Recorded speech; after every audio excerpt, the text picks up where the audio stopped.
Hey guys, it's me, Katie Rubin. How's it going? So listen, if you're looking to do some healing and some laughing and to learn some stuff about consciousness and energy work and how they all work together to heal trauma, Saturday, January 29th, 2022, 7 p.m. East Coast time, 4 p.m. Pacific. That's Saturday, January 29th.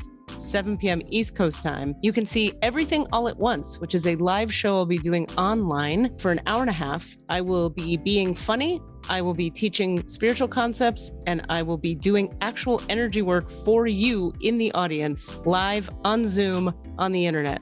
Saturday, January 29th, 7 p.m. East Coast time. And to get your ticket for that, you're going to go to omapittsburgh.org. That's O-M-A, Pittsburgh with an H at the end, .org. Scroll down the page and you'll see my show, which is called Everything All at Once. I hope I'll see you there.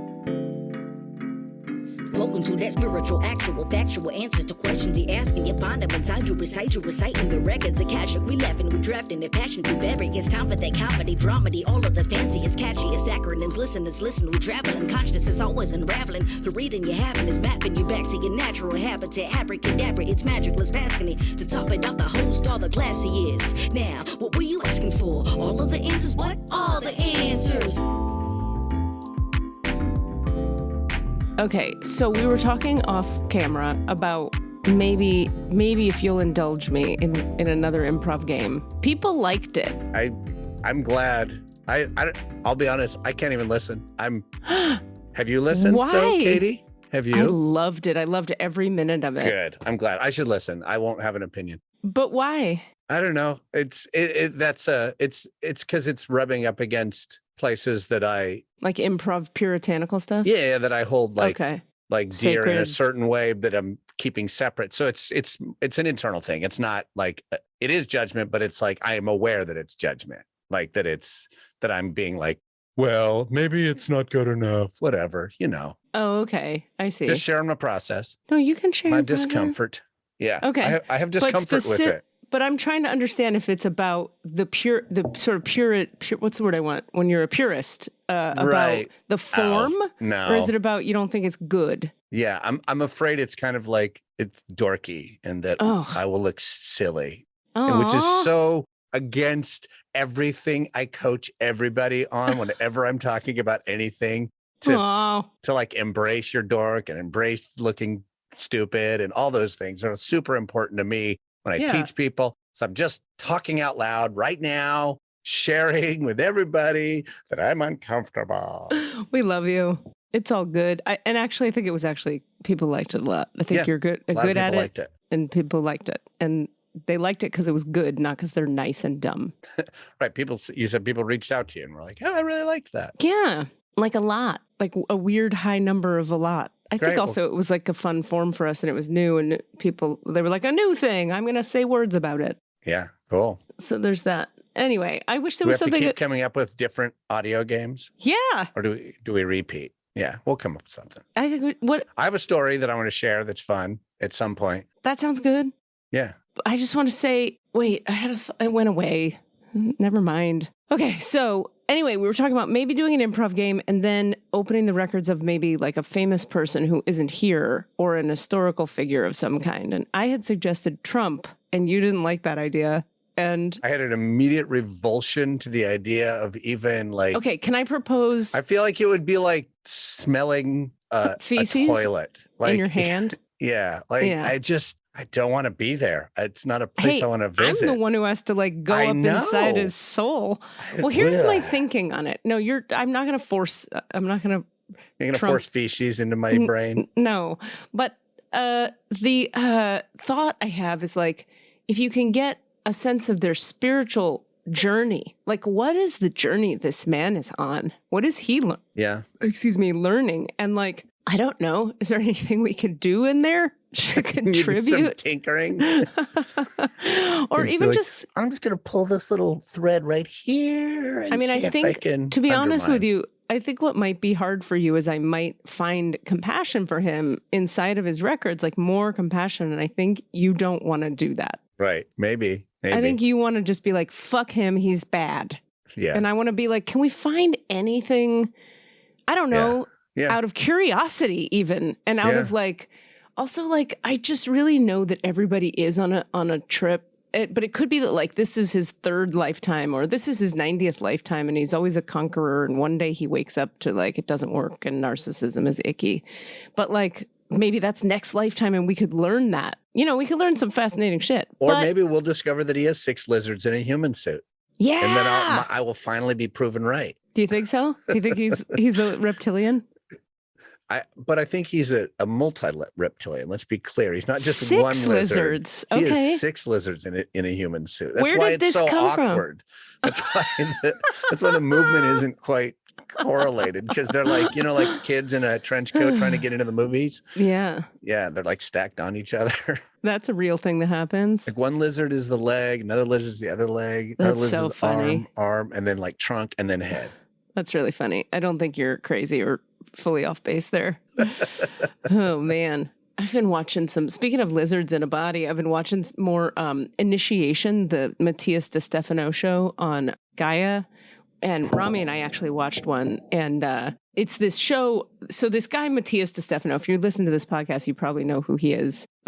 Or maybe not. He's a guy who's got a show on Gaia. Young guy, super cute. Side note, unrelated to anything, happens to be gay. Just has like a lovely personality, very charming, sweet human mammal who, when he was, I want to say 11, like remembered the entire history of his soul. Like he just went, oh, I see all my lifetimes. Oh, wow, I see them in great detail. Oh, I see the entire history of humanity and Earth. Oh, there's Atlantis. Like he just remembered everything from all time forever. And so he started to just talk about it quite openly and tell people. And he told his mom, and he had a loving, supportive mom. And long story long, he's this 31 or young guy who has this whole show on Gaia because he's awesome and remembers shit. So anyway, each episode is like dense with information. There's an Akashic Records episode, and there's the episode Rami and I watched was about the reptilians and the giants. Oh. And when they were on Earth, I know. And then like who they really were and what they were really about. And there was some really interesting shit in there that goes really counter to what a lot of current day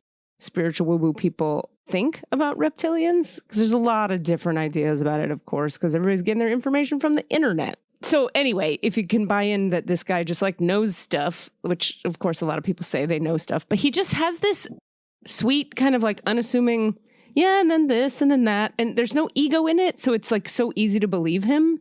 Yeah. You know what I mean? Yeah. Anyway, I just want to watch them all.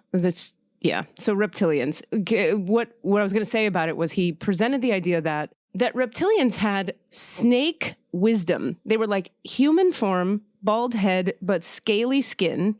So they got called the reptilians. They lived underground and far away from people, and they had wisdom. And people humans would go to them and be like, what do we do about our crops or whatever, and get wisdom. And then over time, that wisdom from the reptilians got integrated into the cultures through the image of the snake. So if you look at like the Egyptians have snakes all in their thing, and the Mayans have snakes all in their imagery, and all the people who, the Native Americans who like carved things into walls, there's snakes everywhere. And it's, according to Matias, it's because the reptilians were kind of snaky, and then snakes became godlike figures to humans because they had all this insight and wisdom. But really, they were just higher consciousness beings. They weren't gods, really. That makes me think of even in the Christian mythology, which is like specifically the snake, serpent, and the tree of knowledge. Like that's yes. related. They're connected directly 100%. to that. And he mentioned that too. That's totally true. And he actually started with that. And he started by saying, we have to be careful because right now what we do, the only association white folks or like the hegemonic groups in America have to snakes is bad. Right. Garden of Eden took the innocence away, talked her into eating the apple, serpent, right, bad guy. But he was like, actually, no. And then I don't know what he would say about current day reptilians. Like, is the idea that they were like helping us out and then they became shady, or what? Right. Because now most woo-woo people are like, reptilians are here and they're bad. Right. They are the Bilderberg group, or they are they're in charge of that. Yeah, like the Bushes are actually reptilians, right, and stuff like that. Yeah, right. And even if like big figures in the world are not reptilians or whatever, it's possible that they could be a real thing, that it may be a thing that people like to over attribute to things. Like, it's like if one guy sees an alien, then aliens made all crop circles. You know what I mean? We make these leaps. Yeah. That I think then devalue the possibility even more, because people do crazy shit with it. People go like, well, Trump is clearly a lizard man. And then you're like, okay, everybody's crazy. Some asshole's going to make a joke like, he's 6 lizards in a human suit. What fucking asshole? It's fine when you do it. Guy. No, but you know what I mean? Like how we make these, like, it's like, what if there's reptilians and they're around, but they're not like running the corporations and fucking babies in a basement, and like the famous people that you like are actually in the Illuminati. Maybe there is Illuminati, but maybe like Reese Witherspoon has nothing to do with it. You know what I mean? Hi, I see you, small dog. Come on up. Okay, Squeezel has a bone to present you. You got a bone to pick? Look at that. She brought oh, there it goes. No, I drop it. So anyway, that was cool. And reptilians. How did we get on reptilians? Oh, because we were going to open lizards. Trump's. I just like that phrase. I think it phonetically. Which one? 6 lizards in a human suit. Oh, got it's it. like, it's more like, it's like the science of humor where you're like, hard K's are funny and soft J's are not, or whatever. Like, I feel like that one has a good comedic rhythm. And so I just keep repeating it. Yeah.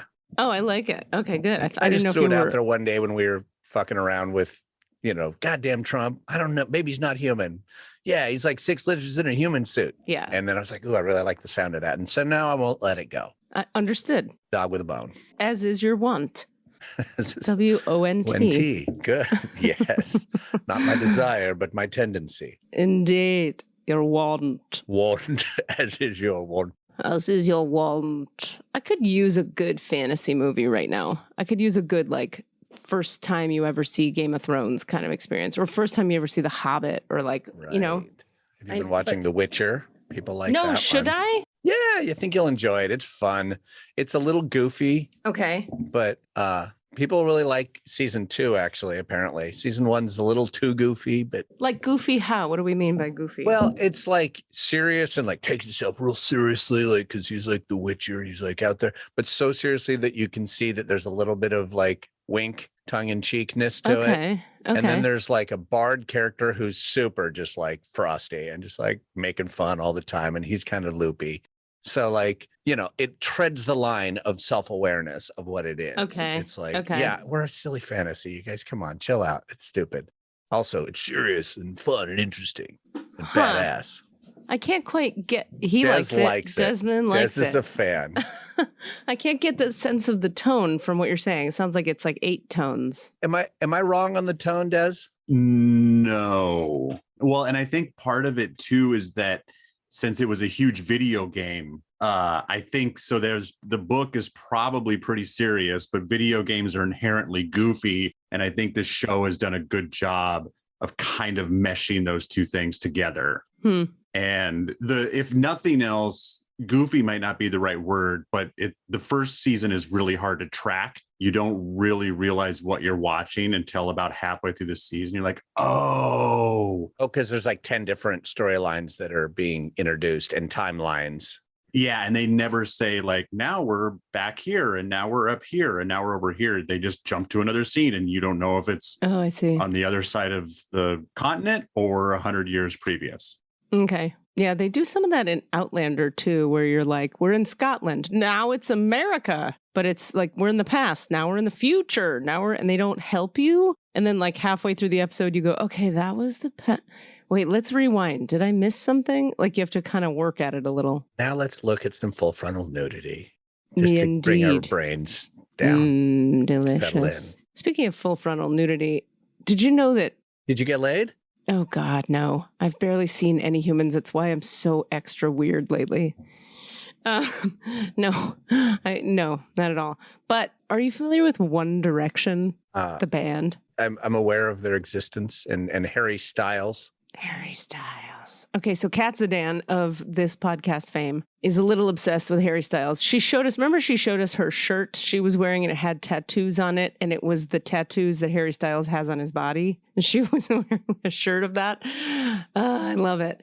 So she's gotten me down a Harry Styles rabbit hole. She was for a while just being like, look at this and look at that. And I'd be like, whatever. And then I was like, oh God, more, must have more. He's very appealing. Anyway, the story I wanted to tell you, and then I want to talk about Cheer, and then we have to play an improv game, is that when he was like very young, because, you know, One Direction they were like famous boy band boys, young, there was a rumor that he had a small penis. So he leaked his own dick pic, 2 of them. He's in the shower and there's flaccid and then it's in his hand. And it accidentally got out and he's just there smiling like, hey, with his dick in his hand. Was he over 18 at the time? I think not. I know. And that's the point of my story, is that everybody was a little like, yeah, oh. I can't have this on my computer. Shit. Yeah, and I also can't feel the way I'm feeling because he was hot. He was hot too young. He was like real hot, you know, and people were sexualizing him already. And then he was like, watch this. And then they did. And everybody was conflicted because he put it out, but he was young. Yeah. So that's weird. But I don't know why that came to my mind. But it does bring me to, I watched the entire 2nd season of Cheer, docuseries on Netflix about actual competitive national level cheerleaders. I don't suppose you know about this show. I saw Desmond knows. Featured on my Netflix selections, but that's it. That's all I got. I highly recommend it. Like, not just like athleticism, incredible. Beauty and artistry, amazing. Teenage drama at its best, yup. Adult drama that sneaks up on you like, what? Yup. And it's all just like real shit happening in real time. It's so good. And season 2, oh my God, crazy shit happens. And I really want to talk about it, but now I feel like you should watch it. I don't want to spoil it for you. Maybe I'll try and watch some and see if I can stand it, and maybe I'll love it. Oh, it's so good. It's so good. You've seen it, Des? You gave the thumbs up, so.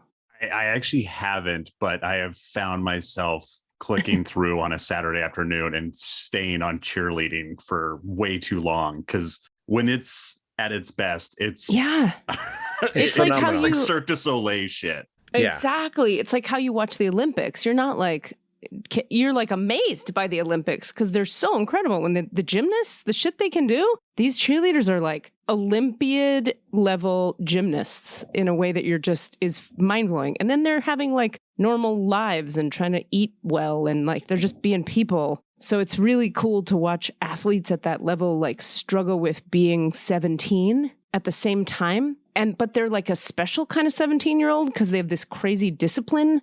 Oh, it's just, oh my God, human drama at its best. And I'll just say this, because I don't want to ruin season 2 for you if you decide to watch it. And spoiler alert-ish for anybody listening. I won't really spoil it, but I'll just tease it. There's a character where there's like a, wait, what? Like illegal, crazy shit along the lines of the Harry Styles topic that we were just on, which is rub those hands together because it is wow. Where you're like, they wrote this, but they didn't because there's footage of reality and it's nuts. And so I highly recommend it. Great. Oh my God. And then COVID hits and they still have to be famous gymnasts. And they're still following the story. Yeah. It's a great show. Call out to Desmond right now, just before I forget. I forgot to start my recorder until about 4 minutes ago. So you're going to have weird audio mixing to do. Sorry. How did Cassidy die? Well, Desmond stabbed him with a pen. I will just slowly erase him from audio presence. Wow. It never happened. Oh my God. Fade him out. And no one ever hears from him again. Oh no. A 3 who doesn't exist. God. In the public eye. Oh, that's everything to me. Killing me, Smalls. Well, I'm even happier now that I spent my time getting my shit tight because part of the problem was me getting a good feed from here to there. Well, so, there you go. Thanks to my rejiggering, I got backups on backups on backups. So we're good. Nice. Well, can we rename the podcast Rejiggering? That's timely? That should actually just be my network. That's cloud. Yeah. The Rejiggered cloud. There you go. Yeah. So why don't we agree on whose records are we going to get in after we play this improv game we're going to play? I wanted to put on the menu. Yes. Another topic, unfortunately. Oh yeah, ghost story. Right. So I have a personal, small but kind of hilarious ghost story. I shouldn't have called it hilarious because now it won't be funny, but I have a personal ghost story, and I actually would love to talk about the concept of like corporeal ghosts, like what does that mean in the framework of what we talk about and stuff. I'm interested in that. So, and it may be that we, I think I think we can come up with the records thing when we get to it. If we do talk, that's it. Wanted to put that on the menu. So I don't know about a running order. Let's start there. Here. I don't care. Let's start there. It's on deck. I'll start there. All right. Well, so Denise and I went away this weekend. Haven't gone away to do a thing. Oh, this is like a current day ghost story? This just happened. No, I'm thrilled. Okay, go. So we went on an away date. And we went up to Murphy's, California. And the reason we went is because we were just like, we just want to go somewhere. We don't know where to go. Let's go somewhere. And then Denise was like, can we go to and stay in this supposedly haunted hotel? It's like the oldest hotel in continuously running hotel in California, Murphy's. Yep. Which is former mining town, now total whining town. Like, it's there's whining. like Okay. 25 tasting rooms in this 2-block town. It's ridiculous. Wow. I'm exaggerating, but only slightly. Yeah. So yeah, it's this funky little spot. And then we watched the episode of, do you know about Huell Hauser? Do you know who Huell Hauser is? No. I didn't before Denise was telling me. And that was, he's like a PBS guy. He has passed away, but he, until very recently, was for 20 years or more, he's been running all different kinds of shows on PBS, like Barry a Backroads type shows, where he's like, California's most interesting towns or whatever. And he's just this goofball, super excited about everything and anything. He's terrible at his, quote, terrible at his job in the sense that he's like got his back to the camera most of the time. He's like leaning too close to the interviewers, got his hands all over them, but he's just so excited about everything. Anyway, he went to Murphy's and we watched the whole Murphy's episode, and it was hilarious because then we went to all the places that he was laughing about and had good times. Anyway, all that is to say, if you read articles about like the Murphy's Hotel, you can like read about the different, you might hear a child laughing in the background or moaning or creaking this or this happened. So can I just tell you how I know of Murphy's real quick? Yeah. Murphy's, I only have one reference point for Murphy's, which is for 4 seconds, I quote unquote dated an actor in Sacramento. We can't really fairly call it dating, but you get the idea. And who had or ran or was a big part of the single theater in Murphy's. Yep, the Murphy's Creek Theater. Okay. That's it. I've only ever heard of Murphy's through this actor 150 years ago, who was like a lovely human being. Yeah. And I couldn't get a sense, was it a community theater or professional theater or both? We actually, Denise and I got into a bit of a discussion. She was like, why are you so down on the idea of that this might be a good theater? Because I was just like, oh, they're opening Doubt tonight. That's a great play. Oh, God, I don't want to watch that. Like, oh, it's going to be terrible. And then I was like in deep judgment without really knowing anything about maybe they have a couple of great actors that happen to just live here, I don't know. But I was really being an elitist prick. And she was like, what? I don't understand. Why do you know this theater? Is it bad by default? And I was like, I think I assume that often. Because it's community theater. Yeah, just because there's, no equity actors. Well, but equity actors suck too. A lot of them. But anyway, also like we walked over to the theater and it was like, there was no sign of any like, hey, it's COVID. Just so you know, we are doing theater, but we're making some nods to adjustments. So we're like, I don't feel comfortable trying to go see a play. Yeah. Like, and then, Anyway, so you stayed in the hotel. We stayed in the hotel. Was it the haunted hotel? Yeah, we were in. So they have like the historic wing, which is the part like that's right in the main building, right above the bar. It's there. They warn you. It's like, it's really loud. If you want to stay here, it's going to be loud. And there's a bar downstairs. Also a completely full, active, no mask bar. Weird. Yeah, it's it's cowboy country. A little different energy about what. And then like this restaurant had outdoor seating and they wore masks. This restaurant, no concept. Right. Like it was very spotty. So we were kind of ducking and diving throughout our weekend. Okay. Anyway, so we went to dinner, got some very mediocre dinner. Oh, God, it was mediocre at the one place that we felt comfortable eating. Oh, no. And it was just so mediocre and rather expensive. But then we'd done our time. It was cold outside, so we went back and we're like in kind of early to the hotel. Mm-hmm. And Denise has been like the one who wants to be at this haunted hotel, but is also really scared. Like, I don't want to hear anything. I don't want to know. So I kept doing things like, did you hear that? Just throughout. That's adorable. So it was very distracting. This sex warning. This is going to include some references to sexuality. Oh God, thank God. The closest I've gotten is cuddling Squeezel way too tight. Way too tight. So we were like trying to fool around, but we were like, there was like people right outside our window below, like talking all broy, and we were like, I'm too distracted. This is too much. But meanwhile, Denise had set out some toys, as it were. Okay. On the bedside table. And one in particular, I'm going to describe it because it's important. Hold on. This has become a delightful story because we not only have, I didn't know we were entering present day ghosts, sex and sex toys. Yeah. That's a next level sex story. That's not just like, so we had some sex and then. Yeah. You are bringing it today, Cassidy Brown. Okay. Thanks. I'm so ready. One of them is this. This little thanks. Yeah. I'm glad.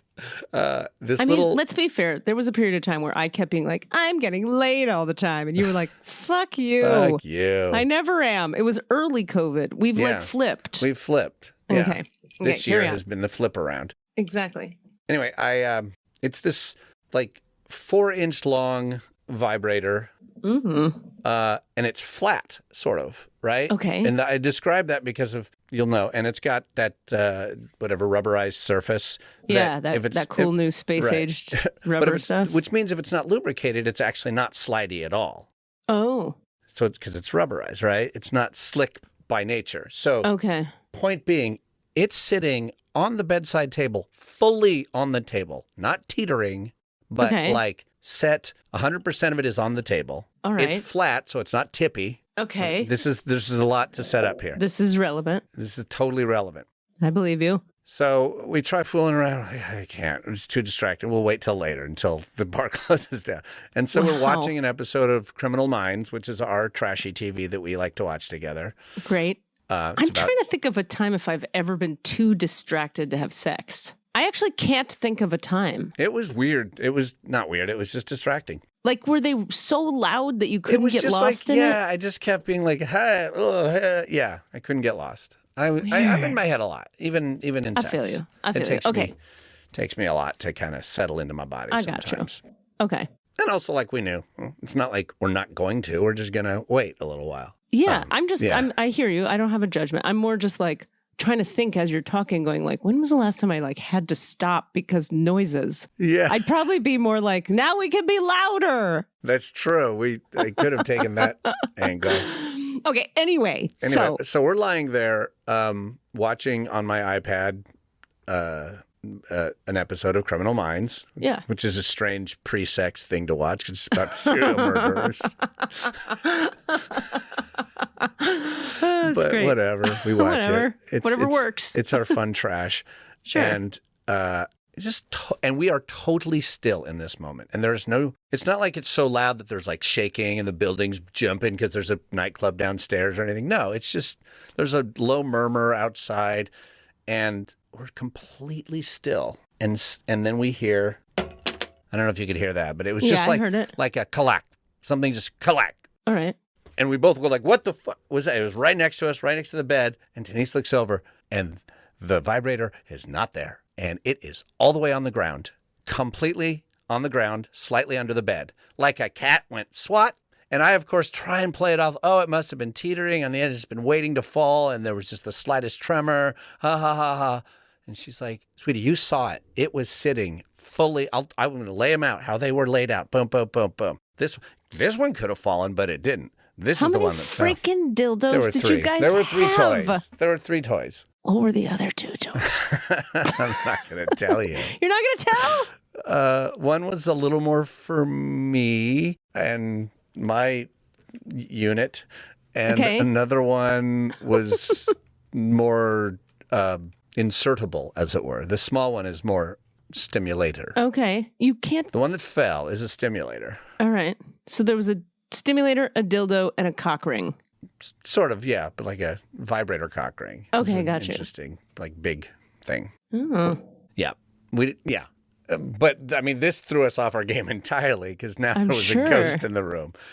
And we played it off at the time, sort of, like, because I had to talk myself out of it because it was like, it must have just been sitting on the thing. That's fine. And Denise was like, it wasn't, but okay. But the more I played it over in my head, I was like, what happened was impossible in the sense, in love it. In the 3D realm. Yeah. It was impossible in the world we exist in with physics. Sure. Yeah. Like it just was sitting there. There was no movement. There was no tremor. We weren't bouncing up and down. We weren't going down at the time. Yeah. We were literally cuddling How many inches still. Away from the edge would you say it was? I don't know, but at least an inch. It was fully on the table. Yeah. And we were nowhere near it either. We were like on my side of the bed, and this was on the other side of the bed, that bedside table. So yeah, that and happened. It wasn't leaning on anything. That's exactly. You're doing exactly what I did. I was it was like resting on something, maybe, or it wasn't tipped. No, I remember seeing it. How she described it, which was like just like you put a thing on a bedside table, just flat, and it's flat in its shape. It's like I don't know how else to put it. It's like like a rectangle, a quarter inch at most high. Yeah, like a little rectangle. Yeah. I get it. About 3 inches long and 1/8 of an inch or 1/4 inch thick. Okay. Girthy. What's your theory? What's the working theory you guys left with? So then Denise did a sway test the next day during her meditation to be like, ask it a few questions, which is her method of getting answers. And she was like, I also need to tell people about the Cancer moon that's happening. I'm saying it so I don't forget. I'm listening. Oh, God damn it. What is her name? It's Eleanor. Who's Eleanor? Eleanor, the housekeeper. Okay. Who is often in the rooms, has been seen in the rooms. Oh, okay. And so Denise was like, is it Eleanor? Was that Eleanor? Was she there with us? Yep. Did she knock the thing off? Yep. Yeah. Did she watch us have sex? Yep. Huh. A strong yes. Like that was the big yes. I was like, yes, absolutely she did. So that's interesting. Yeah. That's that. I mean, that's the end of the story. Like we heard nothing else for the rest of the time except when they vacuumed at 2 a.m. This place did not have good customer practice. Apparently. They literally vacuumed right under our room both nights at 2 a.m. Oh, no. So much no. I would have been mad. What's this? What's going on? No. They're like, we told you it was loud. No, but that's preventable. Yeah. The bar is loud. Yeah, what? No. It's weird. So interesting. Yeah, I wonder why she would knock that off the table. Yeah. Was she chastising you? Or was it playful? Right. Was she like, hey, you guys, get down to it. What are you doing? Right. Or let me in on it. Yeah. I mean, apparently she watched us, so. Right. She may have been in on it. She may have. This brings me... It was a good time. I mean, we had a good time. I'm going to say, we had a good time. You had 3 toys to play with. Come on. This reminds me of a thing I was talking with a friend, I can't remember who, the other day about did I talk to you about the dreams and the djinn? Djinn, D-J-I-N-N, djinn. I think you did at some point, but remind me what you're talking about. I want to come back to this story, but it reminds me of, I had a sex dream the other night about someone who it really surprised me that I was having a sex dream about. It was me, wasn't it? No. It was Desmond. No. Okay, go on. And I remembered back to healing school, and they taught us this concept of when you have a sex dream about someone, one of the things to ask if you're checking in with things and asking things is, was that dream actually the djinn attached to me attracted to the djinn attached to that person? Was that dream happening because the entities around me were like, I like that guy's entities? And in this case, it was a big fat yes for me, the answer on that, because it was just so out of left field and sudden and what? Not that the person is unappealing in any way, just that that person doesn't come into my consciousness in that way at all. And so, and is like very in a relationship. And I just tend to like, I don't even go there when people are in it's not even, they're not on my field of vision. So I had this elaborate sex dream, elaborate and detailed, which brings up another thing. Since a recent EMDR session I had with myself, I am dreaming, and I haven't dreamed in decades. Oh my God. Yeah, I don't dream. And I'm having, ever since, it's either about this portal I live on in this building, or it's the astrology of where I live now meets the EMDR, which actually reads more. Like, I think it's this location on the earth and the healing I've done since I've been here makes my brain be like, oh, we can do that dream thing now that other people do. And I'm just like amazed every morning. I wake up and go, oh my God, I just lived through a whole movie in my head. I haven't had dreams, Cassidy, in so long. So that's pretty interesting and surreal. And then with this particular one, it was like, oh, the jinn were really, so then it was helpful because I cleared those jinn for myself. And now they're not going to make me have dreams I don't need and that are confusing. Part of why I think that's a relevant story is that at the time when I learned this concept, I was so riddled with dark energies and entities and demonic shit and all kinds of things that I could never figure out with men and with sex stuff, like what the hell was going on? Because there was so many weird choices I was making, and the attractions I would have, being attracted to really sick people or being attracted to people you're not attracted to, if that makes any sense. Like there's an attraction in not being attracted to them, and then you're like hot because they're terrible or because you're not hot for all kinds of weird layers of shit going on. So I was really happy to learn that little piece there because it helped me figure out. I was psychic enough that I could tune in and go, wait a minute, this new love interest of mine, is this the jinn making a choice about what they're interested in? And so many times it was. And then I would clear them and all of a sudden not interested in that person, which was actually kind of a bummer in a certain way because you lose the chemical high of like the crush. But then you save yourself a year of like torture with someone who's really just going to torture you. Isn't that interesting? Oh yeah, I completely relate to the jinn. That's what that's how I've sort of framed that experience I described when that thing left my head and flew out my window when I was obsessed with that one woman. Right. And from that moment on, I was still into her, but in a very different way. My energy around it was very different. It's so interesting. It reminds me of another story. William, one time, who we had on the podcast, when I was doing a lot of healing work with him, he was like my healer for a couple years there. One time, he moves his arms a lot like this when he's like pulling energies out of people. Uh-huh. My system works differently, but like he's literally like going like this, like picking up something out of your system and throwing it. And he always had his window in his office open. And I was like, hey, can we close the window? And he was like, actually, I throw stuff out that window when I'm pulling it out of you. So if you don't mind, I want to leave it open. And I was like, okay. And that's just not in my framework of like, my system doesn't operate that way. So I was like, a little skeptical and not wanting to be. Lo and behold, in that session, because that's how my life works, I was standing for a portion of this particular healing and spinning, which is oftentimes when you spin, there's perpetrator energy that's being cleared. And we got, in this particular case, it was a couple lifetimes where I was like a super toxic perpetrator of like violent crimes against others. Not good. So I'm spinning and spinning and he's pulling stuff and I'm here. He'd pull something and my body would spin and I'd go to the corner of the room and I'd hear kata. And then he'd spin, pull and I'd spin and kata. And I was like, after a while, I was like, what is that? And because I sort of thought, because I could hear it at the window, but my eyes were closed because I was in a process. And I figured it was like the shutters of the window, like just the wind or whatever. Well, when I finally opened my eyes, every time he would throw his hand to the window, nothing was happening to the window, but a sound would happen when this energy would like hit the window and leave. Kata! Like that. It was wild. And It never happened before and it never happened again in my sessions. And he was like, oh yeah, that happens all the time. He was not nonplussed. Unfazed. Is that what nonplussed means? I believe so. I don't know what plussed means, but nonplussed means unfazed. I feel like nonplussed is one of those words that I think I'm using it correctly, but it actually means the opposite of what I think it is. 100%. I love those. Like, is that right? Like something, not asymmetrical. Oh, I can't think of it. Anyway, there's one that people use all the time that means the opposite of what they're saying. Anyway, he was like, yeah, that happens every day that I'm in here. And I had never seen it before. Fascinating. Wow. Come up here. I love it. Come on.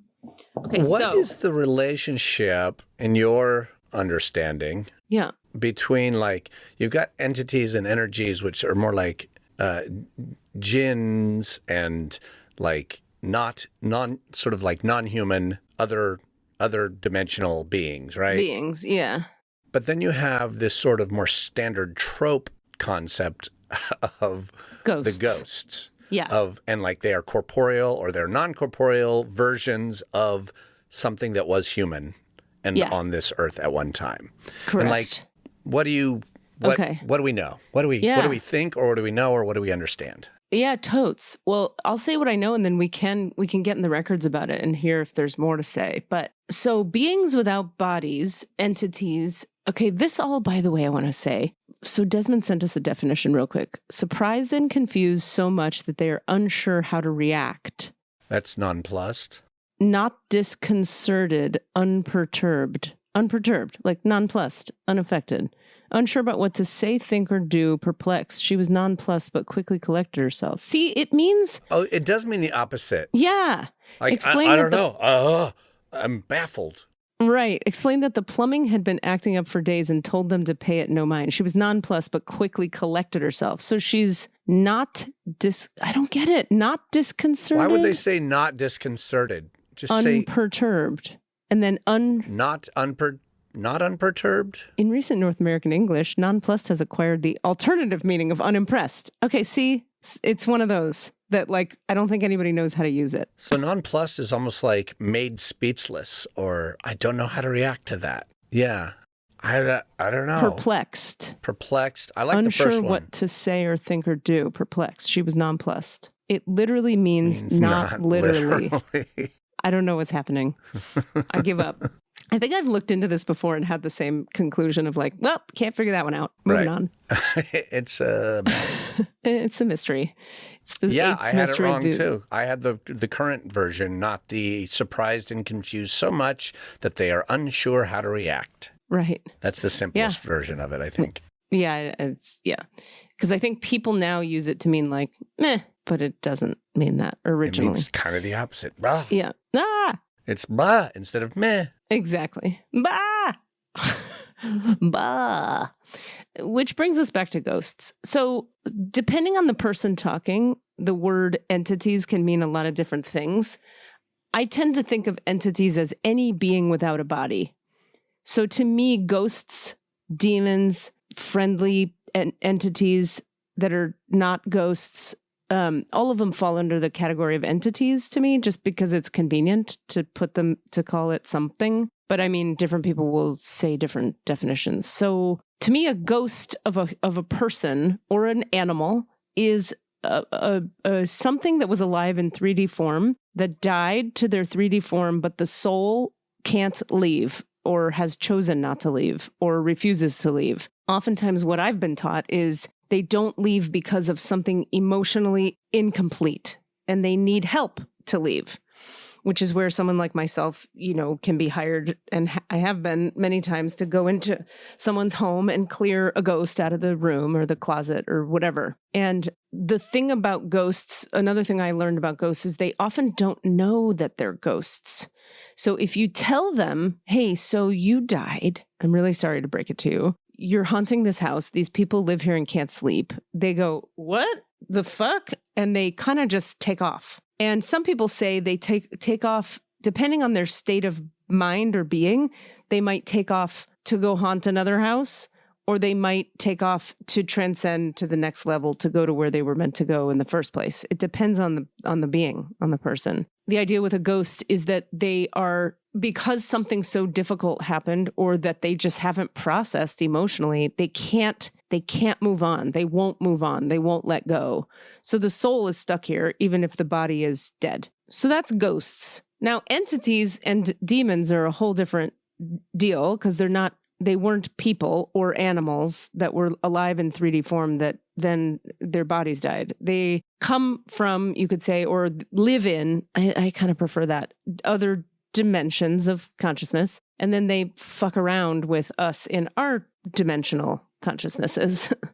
And you could even go so far if you wanted to say that like angels and beings of light and the Akashic Records beings of light are entities in the sense that they are individuated beings. You know, angels, each angel is an angel unto itself. Archangels, it's ascended masters, star beings. You could call them all entities if you want, in that they're individuated selves that are not like just merged into the oneness of God. I mean, in their form. The other thing to talk about here is like the idea of the oversoul or the monad, which is the idea that like, so any, let's use me, for example, I'm an entity because I'm individuated from God in a human form.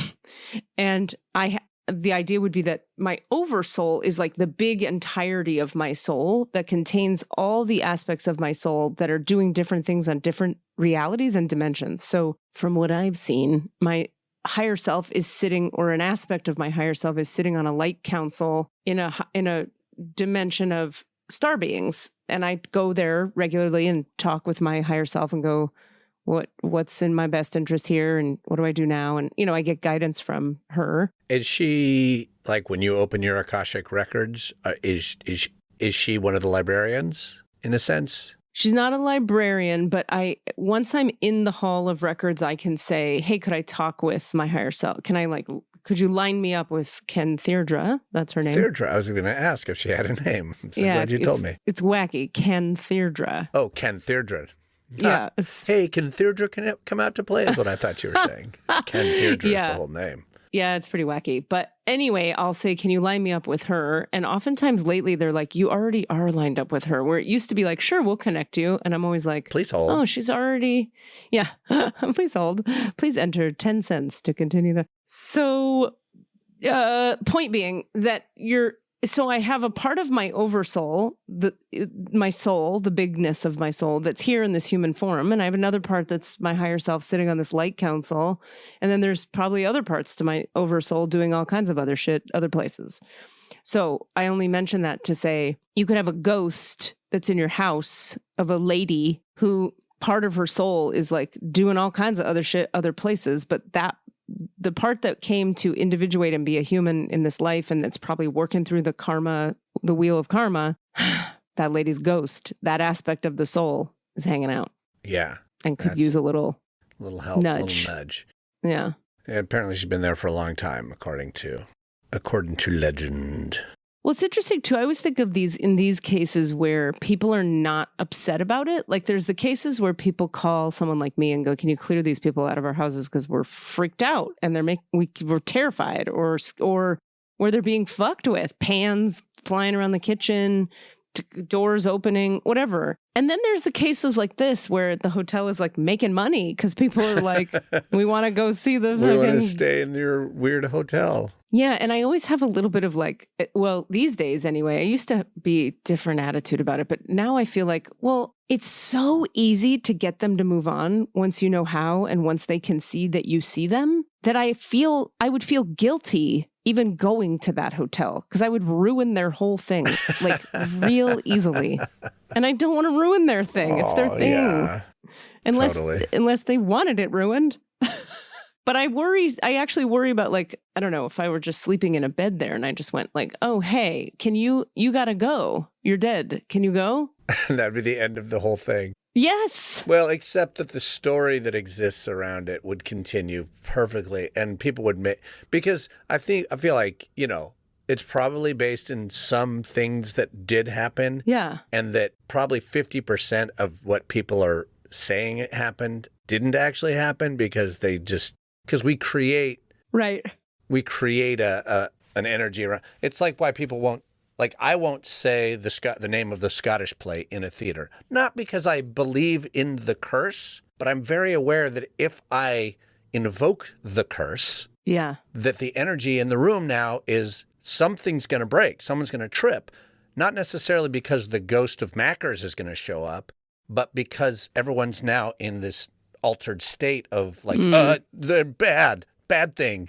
Right. So, Got it. It brings the energy in. So I think that, that's the sort of problem I don't think we can be black and white by saying like, oh, it's all power of suggestion. No, but power of suggestion is huge. Totally. And also, whatever her name is, was probably there. But Right. also, but that's why something so small and specific is so interesting to me. That like, there's no way that flat vibrator flew off the table. Yeah. Yeah. Unless something happened. And I don't know what that thing is, but it feels like it could have been Eleanor. I love it. I also wonder if she's alone in that hotel. Like, is she with a bunch of people? Are they all dead together there? What's the deal? Oh, no. There's a kid, there's a minor, and there's Eleanor are the three that I was reading about. Gotcha. I'm like, we shouldn't even ask about it because I'm just going to accidentally clear them. Actually clear it out. Sorry, Murphy's Hotel. Yeah, we could probably find out, like, are you cool? Do you like it there? She's like, I'm fine. Yeah. Yeah. Anyway, so that fun. happened. That's really cool. I love that you're so open to it now, or you just seem very open to it. Yeah, I still have I have my two brains, and I'm very comfortable with them existing side by side. You could make it. Yeah, sorry? It's a sitcom. My two brains. They worked in the 80s. It did. Okay. Yeah, I got you. So you're comfortable with your two brains. I hear with that. My two brains, the man with two brains. That makes total sense. Also a Steve Martin movie. Indeed. When his name was Dr. Huffar. Oh, God, and he was in love with Anne Melmahay. God damn it. I'm glad you remember that. Favorite two names in history. Huffar. Dr. Huffar. Oh, H-A-F-A-H-H-H-A-H-H-R. Yeah. Yeah. And you're Melmahay. U-U-M-E-L-M-A-H. Have you seen the new Steve Martin show? Only Murders in the Building. Yeah. I watched the first episode. I just haven't gone back to it, but I feel like I should. It's good. I haven't seen it at all, and I'm very excited to watch it. We'll have to discuss it once we've seen it. Saw the first episode of Station 13, 14. 11. And 11. And Rami is obsessed with this show. Right. In a way that makes me like, okay, I got to watch this show. Totes. Apparently it makes us be seen, like theater people, weirdo creatives, and also just, butting a post-apocalyptic reality. Oh, I can't wait. I mean, it sounds great. Everything Rami said to me about it sounds a little depressing and like timely in a way that's like. When I first tried watching it, I watched the first episode and I stopped halfway through because there's like, I can't with people coughing in the theater and knowing that that's going to spread a disease that's going to decimate the world. Like this, I'm a little on the nose. But yeah, I know. Yeah, I think I'm not up for it right now, only because of my current state of isolation and like I need to believe that we can like leave our houses ever. And yeah. Did I tell you about the current plan for Katie getting boosted? No, I know you tried, and then you were like, nope, can't. Oh, and then they sent you away. They sent me away. And now you got to. Oh, and did you go to the allergist? I went to the allergist, who's apparently the best allergist in like 600 miles. Everybody loves this guy. And I loved him as well, which was a miracle of time and space because he's a doctor. Right. And a lot of times my experience with doctors has been they don't listen and they don't care and they don't believe any words I say.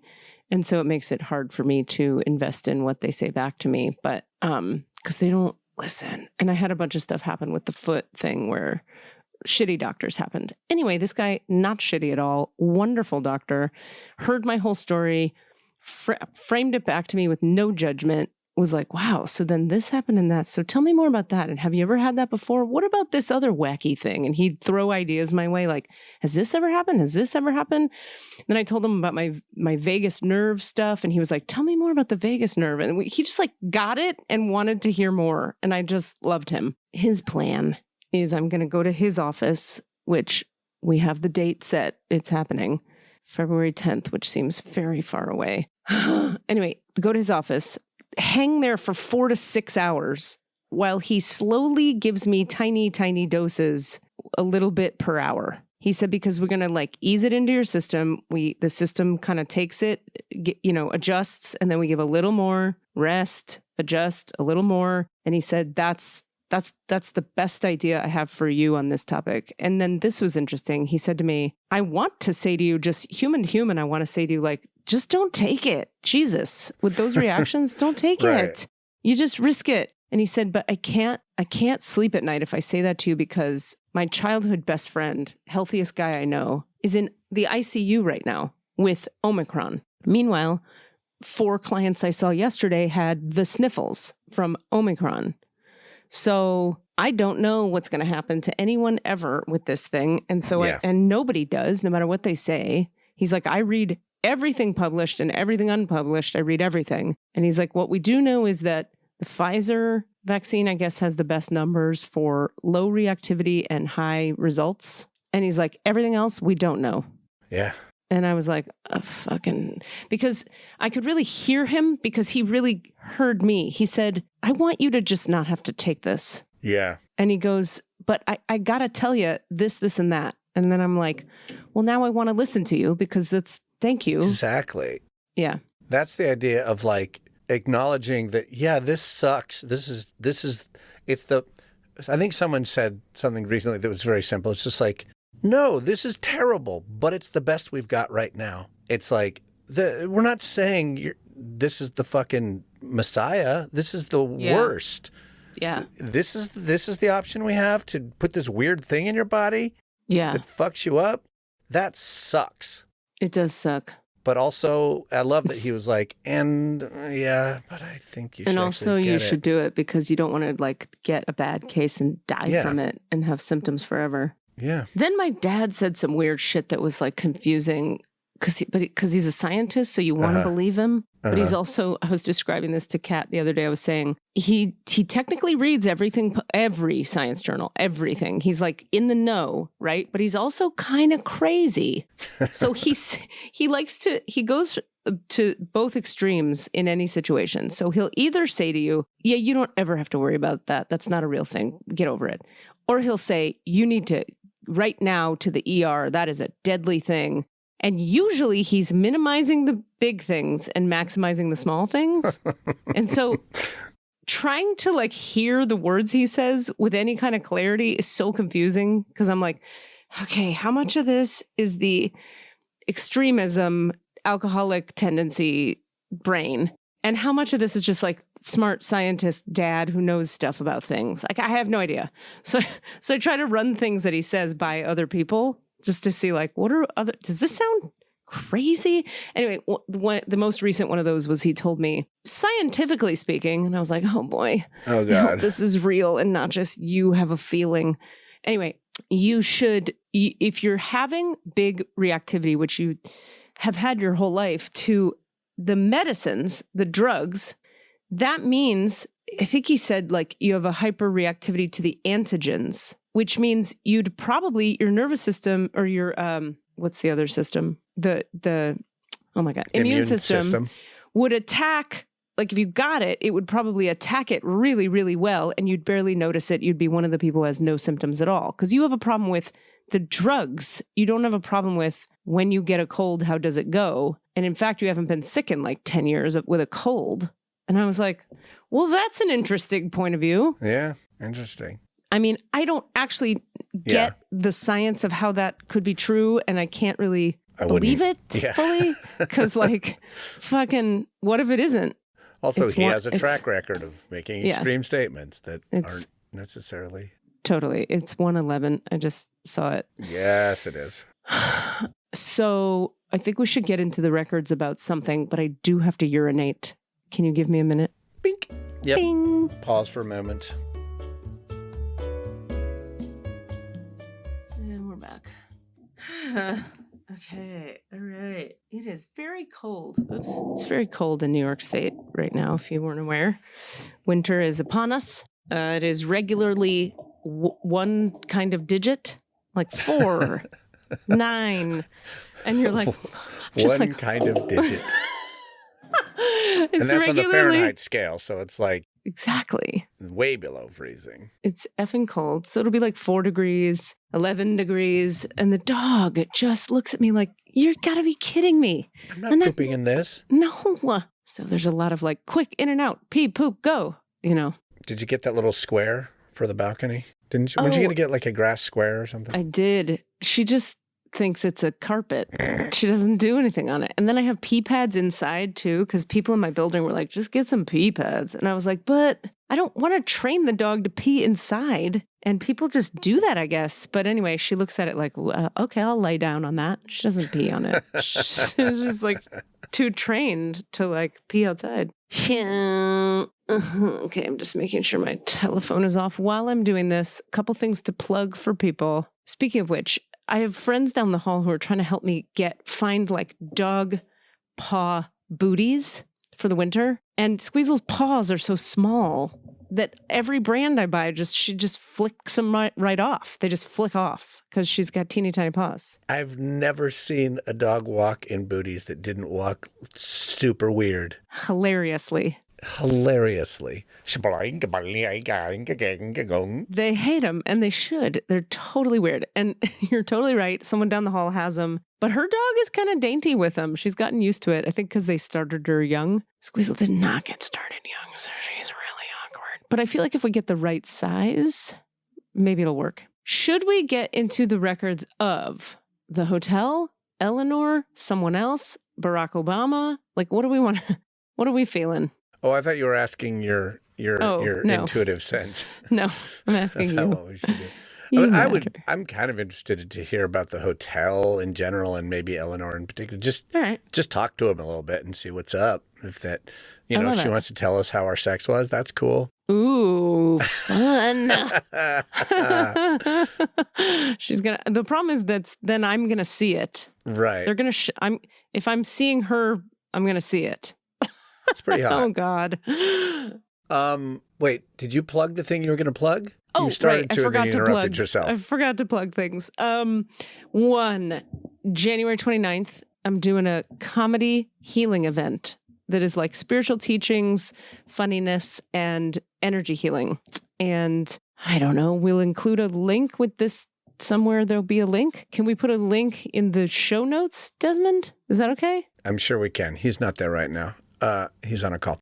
I'm sure we can. He's not there. Okay. But yeah, it's coming up. It's a Saturday. It's 7 p.m. on the East Coast time. So that's 4 p.m. California. And it's basically like a place to come where if you want some energy healing and you want to do some laughing, this is where you would. And you want to learn some shit. What is the name of the show? It's called Everything All at Once. Everything All at Once. And there is an event page or two on the Book of Face. And if you go to katierubin.com, you can get a you can get a ticket there. Many, many options. Yeah, if you Google Everything All at Once, Katie Rubin, you'll find it eventually. Did we get... Oh, at OMA Pittsburgh. It's the second listing.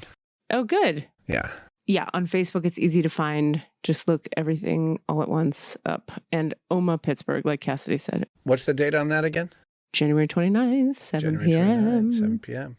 Okay, so there's that. And then my next Sunday healing class is beginning February 6th. I need to plug that as well. I'm looking at a calendar. Yeah, we're going to start February 6th. It's a 7-week class, a lot of deep healing work, super good stuff. And Star Beings class on Tuesday nights starts again February 8th-ish. So if you're interested in that's for I like to call that my mid-level to advanced class for people who've done some energy work, believe in some stuff. It's the one that Margaret, our super fan / favorite guest, is in. I just will say this for people to know. It's so intense, the energy healings that are coming through lately because of where I live and what's happening with the world right now. And holy shit, the battle of the light and the dark, that we have access to some really intense high frequency light.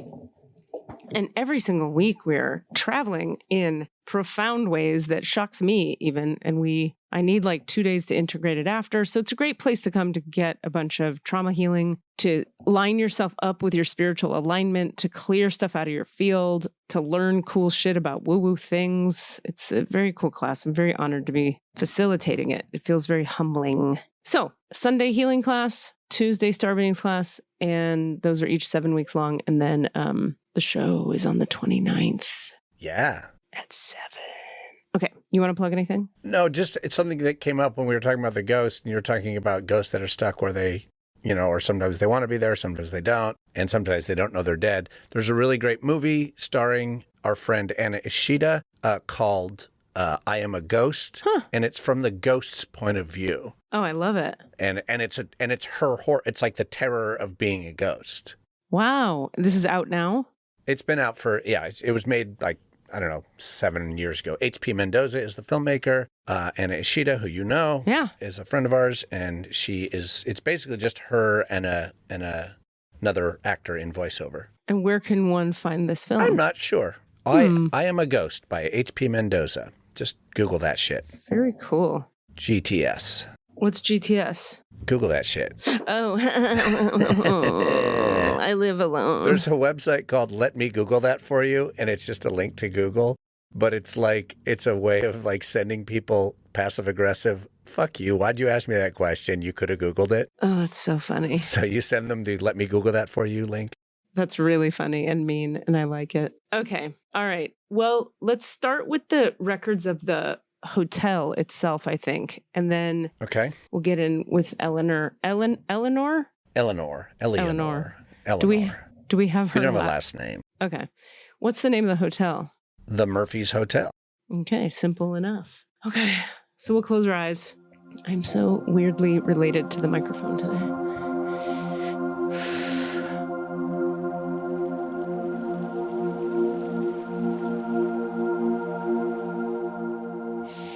And we'll just take a couple deep breaths into the low belly.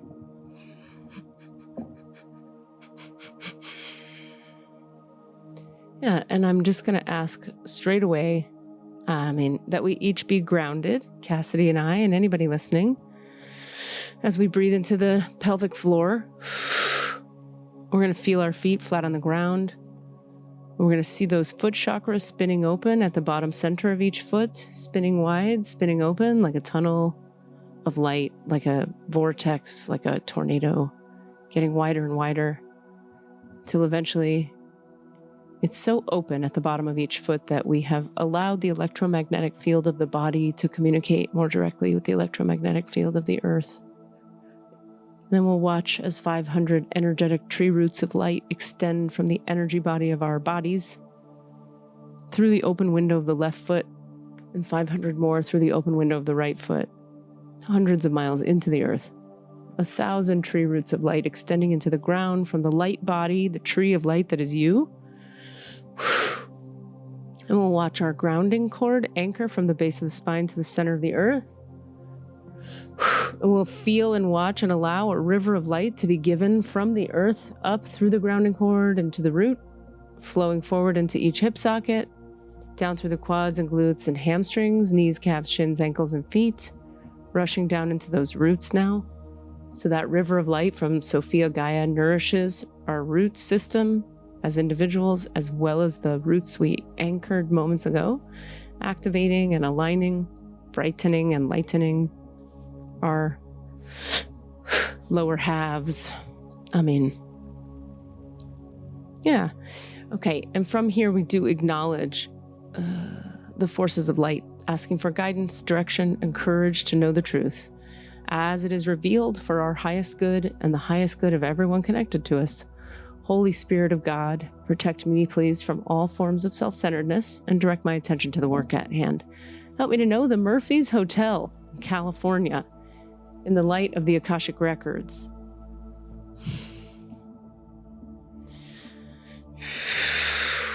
Help me to see the Murphy's Hotel in Northern California through the eyes of the Lords of the Records, and enable me to share the wisdom and compassion that the masters, teachers, and loved ones of the Murphy's Hotel in Murphy's, California have for the Murphy's Hotel in Murphy's, California.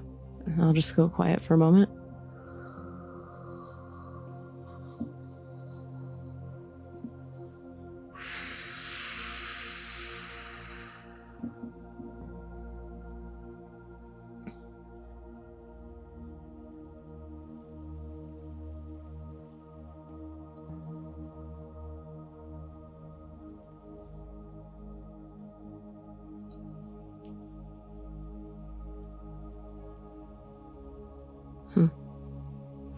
All right. And as we deepen into the Akashic records of the Murphy's Hotel, I'm just asking that the record keepers of the Murphy's Hotel in Murphy's, California, anchor me into the Akashic records of this hotel. Yeah, so I can receive clear information and guidance about it and its history and its inhabitants and those who built it, etc., etc. And we like to connect also with Eleanor, the being, entity, ghost person that might be living in that building.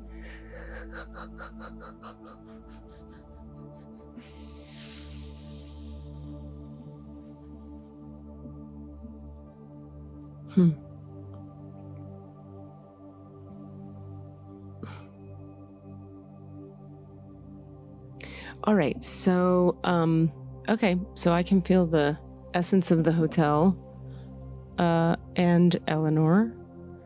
Yep. So, Cass, do you want to just ask some questions? Yeah. First, Eleanor, I just want to make sure you are at that hotel still in your ghostly form. Is that true? Okay, let me listen. This is not a very clear, immediate thing on that. Let me sit with it. Eleanor, the ghost, the person. We'll call you a ghost just for the sake of clarity because I don't know your last name. Is your ghost still there? Yes. Is a part of you still there?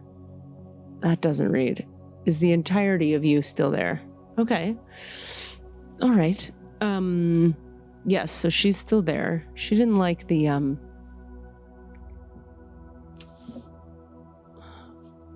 Well, let me just do this. Are you aware that you're a ghost? No. Oh, right. Oh, boy. Let's not ask too many more questions on that line. What else would you like to ask? Cass? I'll ask about the other night. Okay. Was it Friday night? Friday night. Do you remember people in Yes. room 18? Yes, very much. I know who you are. I was there. I was a part of the situation. I witnessed it. Did you knock the thing off? Or yes. Did you knock why'd you do that? Well, I was trying to get your attention. It's important that people understand appropriate and inappropriate behavior between married and unmarried partners. Were we being inappropriate? Yes, I come from a time and a place where, there are behaviors that are appropriate between individuals and there are behaviors that are not. And, I'm sorry if I offended you, and I mean no disrespect, but certain things are not welcome in my space. She comes from another time. She definitely comes from another time. Yeah. So did you not enjoy us making love in front of you? Correct. I'm sorry. That's too bad. Well, thank you. I appreciate that. Did you have the option to look away or leave? Yes. I kept myself distracted and busy, but there were certain portions of it where I'll admit I stayed, I witnessed. Some of what my job is in this building is to oversee the comings and goings and the occurrences and the actions so that I can report back to my overseers, to my higher ups about what's happening in their establishment. So I stayed for portions of it. It may be uncomfortable. I didn't hate all of it. That's the truth. It's kind of fun. Okay, come on, it got to you a little bit. What do you mean? I don't know. You probably enjoyed it a little bit. A little enjoyment. Two people who love each other, enjoying each other. It's not terrible. She's very interesting. She's very serious, but she's very committed to her work, committed to the priorities of the job. She still thinks she's doing that same job. Yeah. Of when she was actually there. What do you know about her job, Cass? Housekeeper type.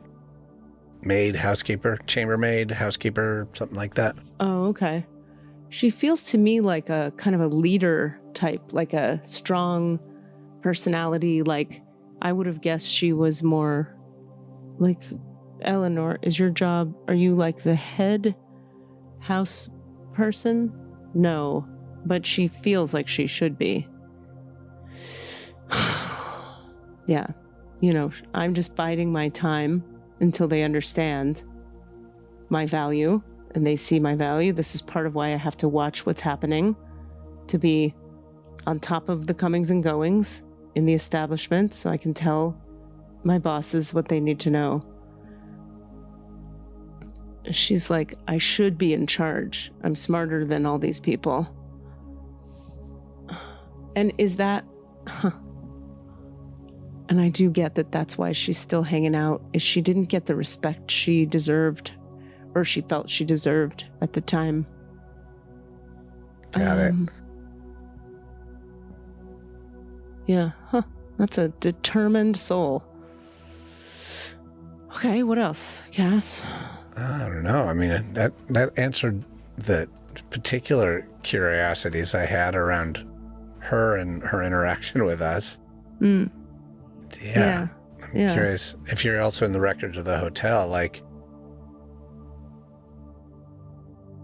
are there any other people clamoring for attention?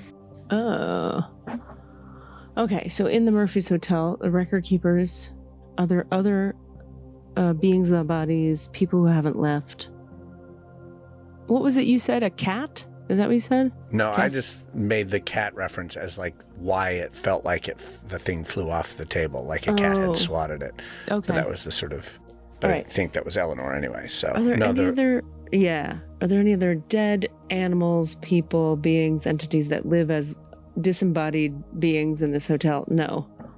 In fact, she wouldn't have it. Interesting. Yeah, she will not have that. Yeah. It's really interesting. So is that yours? Yeah. The whole right side of her neck and shoulder, top shoulder, and the back, the upper right side of her upper back. It's really tight. It's like she needs a massage and a chiropractic session. That would mean someone touching her, and that would be inappropriate. Ugh, she just works really hard, and it's literally back-breaking work, and yeah, she just takes it really seriously. Oof. Okay, so do we need to know anything else? God, I thought I would have more questions, but I just feel like she was pretty straightforward. She's like, yeah, I was there. I watched it. Don't approve entirely, but got to be honest, was a little bit into it, but it's not okay, but whatever. Sort of like, you know how, now that you say that, the way it reads is like, her like, the part she doesn't let exist in herself, liked watching and wanted to watch, but the part that, like her, what's that called in psychology? The super ego. Right. The super ego was like, no, none of this. And so she was like... What is this weird thing on the bedside table? You don't... What? Yeah, she knows what it is, but she's like, nah, none of that here. Yeah, that's... And, the record keepers are like, that's the lesson about what happens when you disown a part of yourself, is it's going to find... or need or seek expression anyway. So you may as well own it. Like, own all parts of the self and find ways for them to express. Otherwise you get stuck places. In your life. And on your soul's journey even, it can limit you. That's a good reminder for me. All right. Well, let's see. Eleanor, do you have anything else to say to us? No. The building, do you have any interesting intel or things to say? No. They actually just would like us to leave them alone. Okay. Sorry. So thank you to the masters, teachers, and loved ones of the Murphy's Hotel and Eleanor for their love and compassion. I want to thank the record keepers for their point of view and the Holy Spirit of light for all knowledge and healing. As they return the Murphy's Hotel and Eleanor to their complete wholeness, wherever they are now. As you return them, return their energy to themselves now. The divine portal and the Akashic records of the Murphy's Hotel and Eleanor are now closed. Amen. The divine portal and the Akashic records of the Murphy's Hotel and Eleanor are now closed. Amen. The divine portal and the Akashic records of Murphy's Hotel and Eleanor are now closed. Amen, amen, amen. Okay, they would like us to open someone else's records. So who else do we want to hear from, Cass? Real quick. I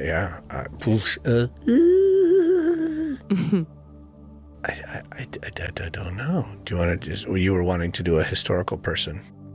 Well, just like who's a figure that we all know of and have some curiosity about. I think that's why Trump came to mind for me, was that he was such a big deal recently. Yeah.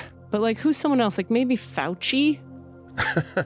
or someone else, or Biden or Kamala Harris, or I don't know, maybe somebody more innocuous, like a celebrity. Since you brought it up, though, I am kind of interested in just sort of a general look at what's going on in Trump right now, because he's both in and out of power. Yeah. How is he in power? Because he's still if you are not loyal, even like you can't say bad things about him if you're a senator, for example. If you're a Republican senator, or you will lose your influence. It's weird. So he somehow still has power. Because he's the cult of personality around which the current base, basically, of the Republican Party is still swirling around. Until very recently, he was still going to be reinstated as president. I put big air quotes, according to a lot of people. So he was never voted out. Right. And but he is like seriously talking about running again, right? That's still a thing. And probably gathering money and making that happen. God damn it. Now I'm afraid to go in there. Yeah, it's a little terrifying, isn't it? I'm a little afraid. Like, here's an example. A while ago, I had a reading and the person was saying, I talked about it on here a little bit. They were talking about my mom might be going through some physical illness stuff. And I was thinking to myself after, I could get in her records, and my whole body went, no. And then I asked my record keepers, could I get in her records? And they were like, do not. No. It's a dark place. Yeah, that's the fear I have around all of it. It's just like, ew, God, no. I don't want to go there. I just, I'm more interested in like somebody who's like Mother Teresa. Yes, somebody that we actually want to hang out with. Yeah. Well, who's somebody in the big public eye that we want to hang out with? That's alive or dead? What is your thought on that? What are you wanting to do? Maybe dead, because then it's sort of like we have more permission. Right. Like if we just get up in Beyonce's records, I don't think that's exactly. That was the thing. I was a little weird about it. Like I wasn't too upset about the idea of invading Trump, but like then we got to someone that I didn't want to be invaded without permission. I was like, yeah, I don't want to. Which speaks to my own, issues around like, consent is only important with people you like. Sure, yeah, but also you're just respectful and don't want people to be probed against their will. To be probed. What did Desmond type here? Betty White. You want to talk to Betty White? That's a great idea. Let's do it real quick. That's great. Let's just see if she's there. Do we have permission to talk to Betty White? I do get a yes. It's something about when they're on the other side. They're just like, yeah, you can talk to dead people all you want. All right. So, okay. So I love this idea so much. This is good. I'm excited. Thank you, Des. All right. We acknowledge the forces of light, asking for guidance, direction, and courage to know the truth as it is revealed for our highest good and the highest good of everyone connected to us. Holy Spirit of God, protect me from all forms of self-centeredness. Direct my attention to the work at hand. Help me to know Betty White, our Lord and Savior, Betty White in the light of the Akashic Records. Help me to see Betty White through the eyes of the Lords of the Records. And enable me to share the wisdom and compassion that the masters, teachers, and loved ones of Betty White have for Betty White.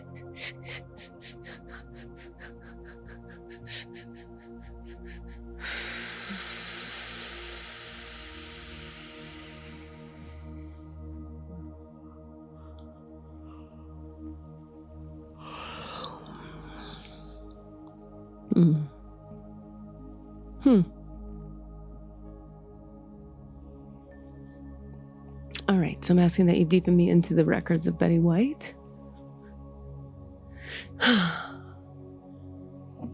Is she happy to respond? Can we get information about her? Yes. And they're like reminding me that we're in the records of Betty White. If you want to channel Betty White, that's a different thing.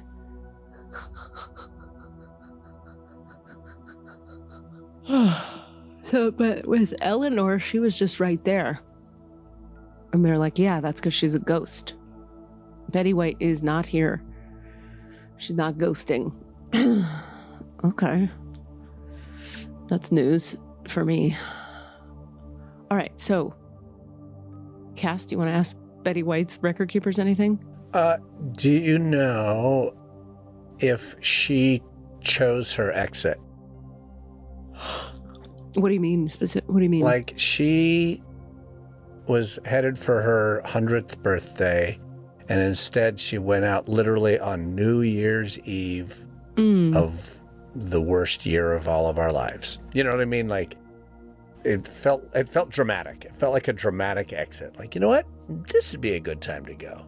Okay, so did her soul choose the date of her death? No. Did her personality choose it? No. Was it kind of written? Yeah. So everything about Betty White was meant to be an entertaining, hilarious, theatrical spark of life designed to point people toward the direction of, or in the direction of the light. She was very much of the light. You know, when I feel into her being, though, she's very tired. Oh, give me a second. I can't stop yawning. Oh. She feels a little heavy and a little tired, and I think I get the feeling. This feeling that I have here is the feeling of when somebody's medicated and the medicine is doing what it's supposed to do, but also having some side effects. Like, I think she was on some necessary stuff, nothing terrible or toxic or anything, but like she was sensitive and it made her tired. So she was ready to go, and she was fine with going.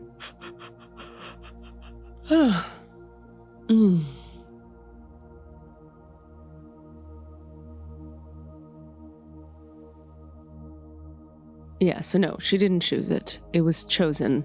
It was written. It was gonna happen. What else would you like to know? I mean, that was a big one for me. Do you have any questions, Katie or Des? Desmond has a question. Okay, go ahead, Des. Oh my God. I just want to know, let's just round up. She lived to be 100 years. What was her favorite decade? I know that's a lot to go through, but you can just get maybe some yeses or nos on the 40s, the 50s, the 60s. Okay. She liked 40 to 50. Are you talking about her age then? Well, I was actually curious about both. Oh. I didn't want to hit you with both questions at once, but I'm curious about decade and the year of our Lord and decade of her life, if we can hit both of those. Okay, so in her life, I get 20s to 30s and 40s to 50s. 1 second. Yeah, were her favorites. I think the family love stuff in the younger time, and the career was really kicking and taking off, and it was very exciting to be a woman doing so well at that time. And then the 50s, 50 to, or what did I say, 40 to 50. Is that what it was? 40 to 50? 40 to 50, 50 to 60. 40 to 50, she felt like she, found herself and knew who she was and wasn't taking any shit and was just not afraid anymore. And she kind of like started to understand that in the industry she could choose. She had power. She could say, no, start at this time. I'm not going to just do what you say. She wasn't like a pain in the ass about it, but she just had boundaries now, and she had earned them. So, okay, now what about decades of the world?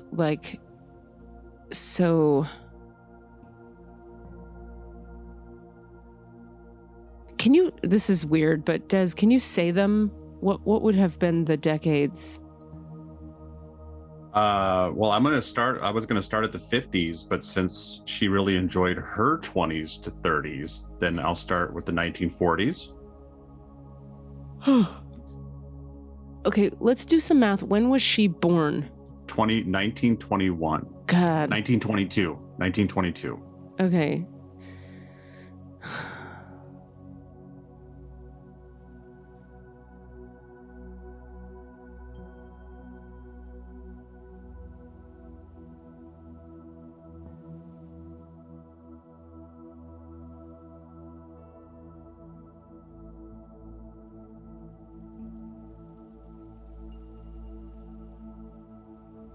So her favorite age decade was 1942 to 1952. All right, this is what I get. She didn't have the question isn't resonating so much for her. She's sort of like, I don't know. The decades were the decades. She was a little more like focused on her own experience. She's like, yeah, the 30s and 40s were interesting. The music, I like the lightheartedness of the music, and the attitudes were starting to open up a little. There was more playfulness. People were really responding to trying to keep it light. They were trying to keep it light.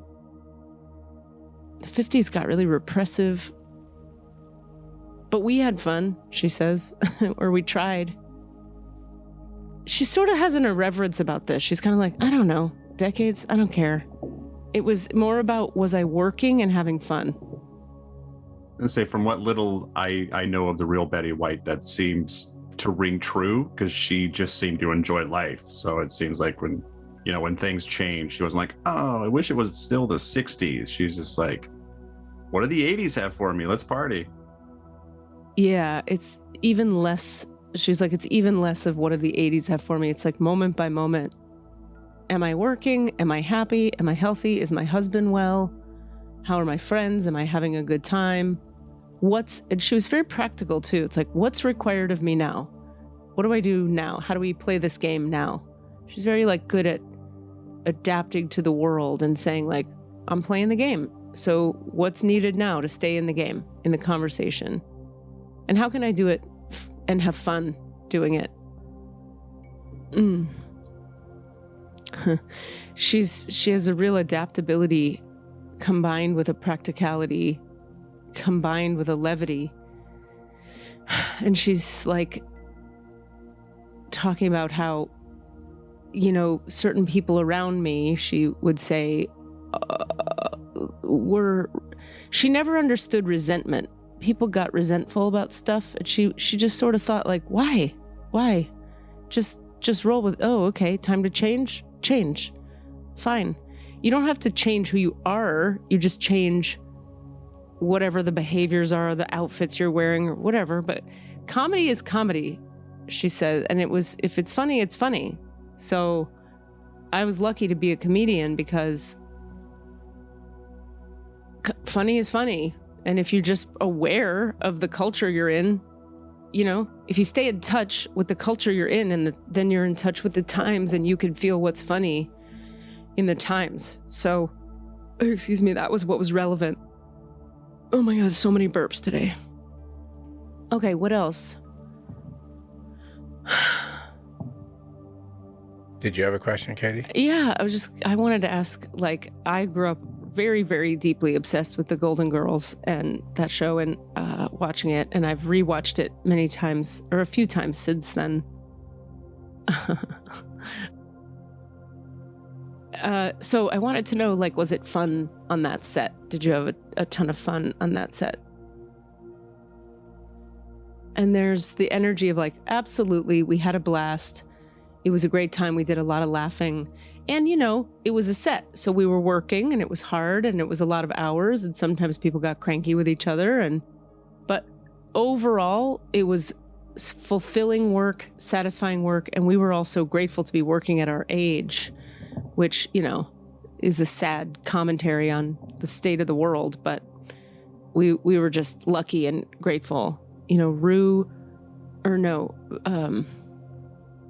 oh God. The tall one. What's her name? Not Rue McClanahan, but Dorothy. What's that actor's name? Do you guys remember? Estelle? No, that's this tiny one. I know. Why can't I think of her B. name Arthur either? The tall one? B. Arthur. Yeah. Okay. So let me see here. B was a very sensitive person, and she would go through, you know, she was a sensitive person. You know, I was a little more light and irreverent, and Rue was a little, you know, in her own world, and she had her coping strategies. But B just was like a raw nerve ending, and so we had to work with that. It wasn't terrible. It was just something we had to work with. You know, if it was too hot or too cold, or she needed to lay down or whatever, and we went through years together. So there were times that were more annoying and times that were just fine, and times where we were having a lot of social time together and times where we had less of that. But overall, such a gift, such a fun set, such good writing. And there was room to improvise, and we did. Not all the time, but sometimes. Well, that's cool. Ugh. I mean, that, to me, that's like a dream acting job, is the Golden Girls. To be a Golden Girl would have been a just comedy every week. Just hammering out the solid one-liners, one after the other. Were you guys aware on that set of like how funny and how good of a show it was? She says 100%. That was the best part about the whole thing, is every day we came to set, we knew we were on a hot show, and it was clicking and it was working, and it was even more satisfying because nobody expected it to work. And so we had the double pleasure of killing it and defeating everybody's, you know, preconceived notions about why it wouldn't work. It's fun. That's great. I love that. Anything else? No. I'll just ask, how are you on the other side? Like, how's it going over there?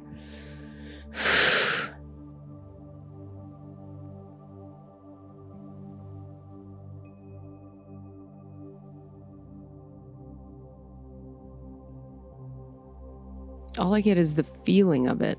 There's no words, there's no individuation. There's a feeling of really light, spread out expansion. Like a feeling of like, finally I got to just dissolve into a very bright, but like very soft light that's just like free. And so there's a lot of, it's like they're having me look at the snow outside and how the sun is hitting the snow. You know, there's that bright, white, beautiful liberation. And I'm aware that her soul is in a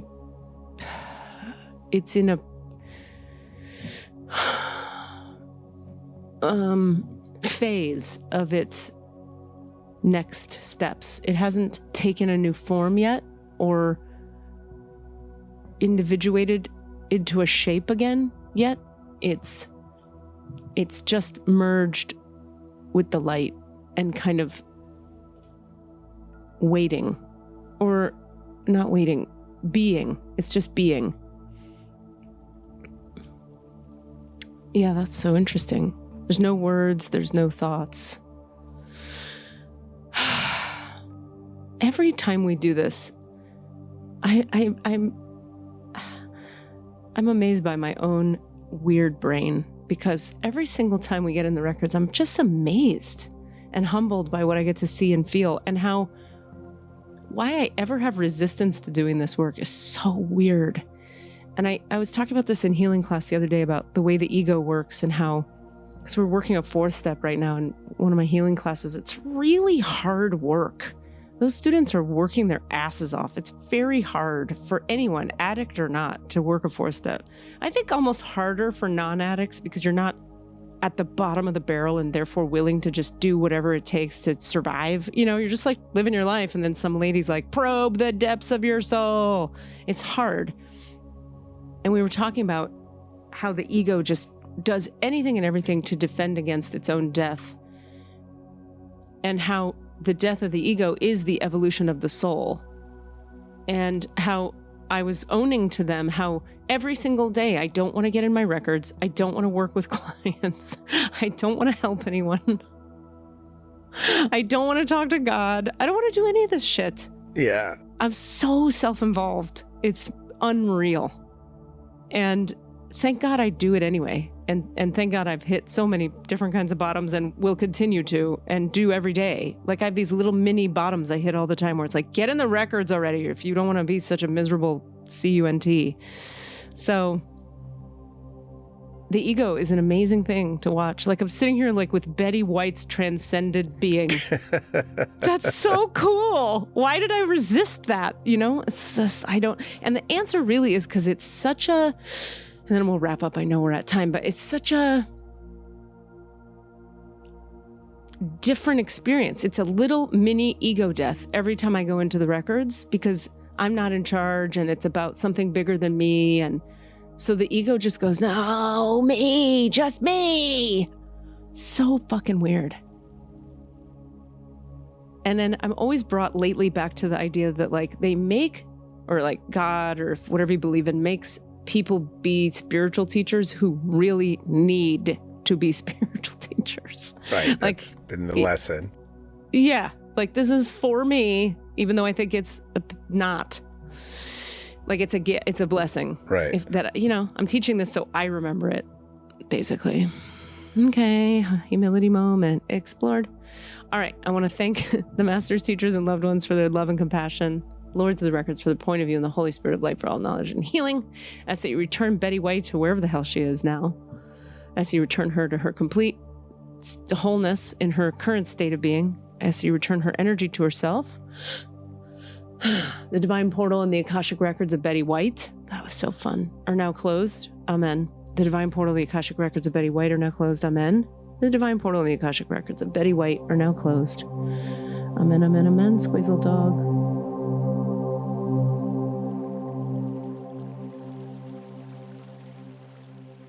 You did it. You held space for me to go to weird places once again. She's here. She's being very adorable. A haunted hotel and Betty White. Hey. Just a normal Tuesday, everybody. Here on the cast. Join our Patreon, y'all. We'd love to have you. We have now 4 patrons. Woo-hoo! Oh my God, I'm so excited. We'd love to have 37 by next week. Let's do it. And then 113 by the following week. Okay, so get on it, everybody. That would be great. Thanks. All right, guys. Well, let's all keep doing our work, particularly me. Do your work. Mwah. What are you asking for? All of the answers? Say what? All of the answers? Yeah, all the answers. Hey guys, thanks for listening. We'd love to hear from you. Please email us with your questions so that we have questions to answer in the Akashic Records. Our email address is allanswerspod@gmail.com. That's allanswerspod@gmail.com. And if you'd like to find us on Facebook or Twitter, it's @allanswerspod, @allanswerspod. Thank you. That's what she said. Mixed and edited by Desmond McNeese for We Mixed It, LLC. Go to whatsoundsawesome.com.